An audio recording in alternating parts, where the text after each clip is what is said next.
सध्या खेड तालुक्यामध्ये म्हाळुंगे उत्तर, म्हाळुंगे दक्षिण आणि चाकण उत्तर, चाकण दक्षिण असे 4 पोलीस स्टेशन नव्याने उदयास आलेले आहेत। यामुळे आणि जी चाकण शिक्रापूर जो रोड आहे किंवा तळेगाव जो चाकण रोड आहे, या रोडच्या लगत उजव्या बाजूला आणि डाव्या बाजूला अशा 2 हद्दींवरती या पोलीस स्टेशनची हद्द गाव हद्द ठरवण्यात आले। यामुळे मोठ्या अडचणींना स्थानिक नागरिकांना सामोरे जावं लागत आहे। या संदर्भात आपल्यासंग बोलण्यासाठी म्हाळुंगे गावचे आणि खराबवाडी गावचे काही ग्रामस्थ आहेत। आपण बोलूया नक्की काय अडचण होती आणि पोलीस स्टेशन विभाजन जे झालं आहे, किचकट जे विभाजन झालं, यामुळे नक्की स्थानिक नागरिकांना काय अडचण निर्माण होती? स्थानिक नागरिकांना अशी अडचण होती की म्हाळुंगे उत्तरेला जी पोलीस चौकी झालेली आहे सावंतवाडी गावामध्ये, म्हाळुंगे गावामध्ये रोडला दक्षिण बाजूला किंवा उत्तर बाजूला काही जर भांडणं किरकोळ बाचाबाची झाली तर त्या उत्तर बाजूच्या लोकांना उत्तर बाजूला जावं लागतं आणि दक्षिण बाजूच्या लोकांना दक्षिण बाजूला जावं लागतं। भांडणं होतात किंवा काय होतात ते उत्तरेला होतात, पण भांडणं करणारा दक्षिणेला असतो,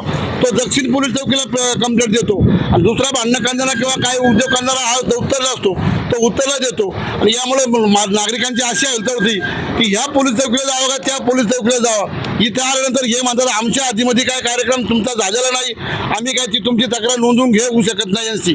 त्यामुळे आम्हाला सावधानी जावं लागतं आणि रोडचा बेस धरून तुम्ही 2 गावाचं विभाजन, एका गावाला जर 2-2 चौक्या होत असेल तर ते चुकीचं काम होते। चौक्या व्हायला पाहिजे, झाल्या पाहिजेत, हे आम्हाला मान्य आहे। तुम्ही 2 चौक्या केल्यात, मान्य आहे। CP ऑफिसने कुठल्या बेसवरती हा उत्तर आणि दक्षिण भाग केला आहे, चाकणचा तसाच केला दक्षिण उत्तर, म्हाळुंग्याचा दक्षिण उत्तर केला, पण त्याचा इतका नाहक त्रास होतो की ज्या त्रासामुळं बरेचसे तक्रारदार कंटाळून गेलेले आहेत। इथं आल्यानंतर सावधीला जायचं असेल तर सावधीला कुठलीच सोय इथून जाण्याची नाही। एक तर रस्ता वन वे असल्यामुळं पायी जावं लागतं वराळे मार्गे किंवा इथं कुठेतरी रिक्षा करून जावं लागतं। अशा 2-3 रिक्षावाल्यांनी इथं रिक्षा आणून ठेवलेल्या आहेत की बा इकडचा तक्रारदार तिकडे जायचं असेल तर त्या रिक्षावाल्याला भाडं मिळतं, पण त्या तक्रारदाराला एवढा त्रास होतोय, नाहक त्रास सहन करावा लागतो। आणि मग तिकडे गेल्यानंतर त्यांनी सुद्धा सांगायचं तुम्ही काय झालं, मग तुम्ही आज का आले, तिकडे गेले होते मग इकडे का आले। त्याच्यामुळं आम्हाला ही दक्षिण पोलीस चौकीच पाहिजे। हा रोडचा बेस तुम्ही काही धरू नका, खराबवाडी आणि म्हाळुंगे गावाला दक्षिण पोलीस चौकीच पाहिजे, उत्तर पोलीस चौकी नको आहे आम्हाला। बघू शकता किती स्थानिक नागरिकांच्या उद्विग्न प्रतिक्रिया आहेत। आपल्याबरोबर अजूनही स्थानिक नागरिक आहेत। नक्की काय सांगाल की या अगोदर काय पोलीस स्टेशन विभाजना, गाव विभाजनासंदर्भात काय प्रशासनाने काही स्थानिक नागरिकांच्या काही अभिप्राय घेतले होते का?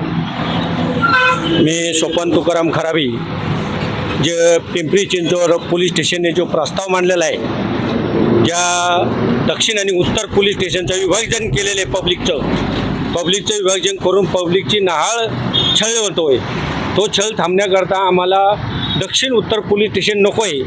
आम्हाला चाकण चौकीतून जे पोलीस स्टेशन मिळालं विभक्त, MIDCने चाकण पोलीस स्टेशन, खराबवाडी, निकुंज, म्हाळुंग ही जी गावं दिलेली ही ह्या म्हाळुंगे चौकीमध्येच आम्हाला पाहिजे।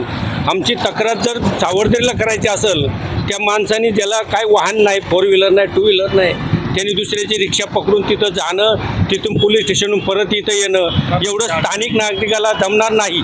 म्हणून आमच्या खराबवाडी ग्रामस्थांच्या वतीनं आणि आमचे सभापती साहेब चंद्रकांत महाराज इंगवले यांच्या वतीनं आम्ही सर्वजण गावचे स्थानिक असताना आम्ही सर्वजण विनंती करतो, आम्हाला विभक्त पोलीस स्टेशन नको आहे, आम्हाला म्हाळुंगे पोलीस स्टेशनची चौकी पाहिजे, सावरदरी दक्षिण उत्तर ते नको आहे आम्हाला, दक्षिण म्हाळुंगे पाहिजे, हां दक्षिण येथील नको आहे आम्हाला। ज्या आम्हाला पूर्वीच्या दिलेल्या आहेत त्याच ठेवा ना, हां दक्षिण उत्तर करूच नका। नगरपालिकेने पहिलीच पोलीस स्टेशन चौकी म्हाळुंग्याला का दिली? पब्लिकच्या अनुसरण दिली ना, तुम्ही तिकडली गावं जॉईन करा, पण ही गावं तिकडे जॉईन करू नका। आम्ही खराबवाडी ग्रामस्थ, म्हाळुंगे ग्रामस्थ, निगुजे ग्रामस्थ, पुरळी ग्रामस्थांच्या सगळ्यांच्या विनंत्या करतो आणि आम्हाला एकच पोलीस स्टेशन असावी अशी विनंती करतो मी। आपण बघू शकता की स्थानिक नागरिक आहेत त्यांच्या किती अडचणी आहेत आणि त्या अडचणींमुळे या जे पोलीस स्टेशनचा जो गुंतागुंतीचा जो विभाजन झालेला आहे ते अजून तीव्र झालेलं आहे आणि त्यामुळे मोठ्या अडचणींना स्थानिक नागरिकांना सामोरे जावं लागत आहे। लोकन्याय मराठीसाठी आशिष ढगे पाटील, म्हाळुंगे, चाकण, पुणे।